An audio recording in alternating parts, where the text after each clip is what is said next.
Okay, so question number 3, and probably the most important one, is what happens if I have a broken bracket or a pokey wire. So it's really important during these times to watch what you eat and how you eat so we can minimize these type of problems. Normally we'd get you right in and we take care of these things. We simply are not able to do that right now.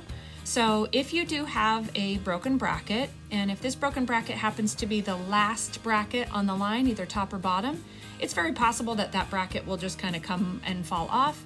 If it doesn't, you're more than welcome to reach back there with your fingers or little tweezers to take that bracket off. And you can save that bracket if you want to in a little Ziploc bag. It is possible then that the wire will be poking into the cheek. So if you need to get back there with nail clippers or some form of wire trimmers, that's totally fine. I'm going to include a video, up close video, to kind of show you how to handle that. If it is a bracket that is just kind of dangling on the wire, those are perfectly fine. No problem. I do recognize that sometimes they can be a little bit of an annoyance for you. So I will show you how to secure those with some wax to help get you through. As always, give our office a call if you're unsure on how to handle these types of emergencies as well.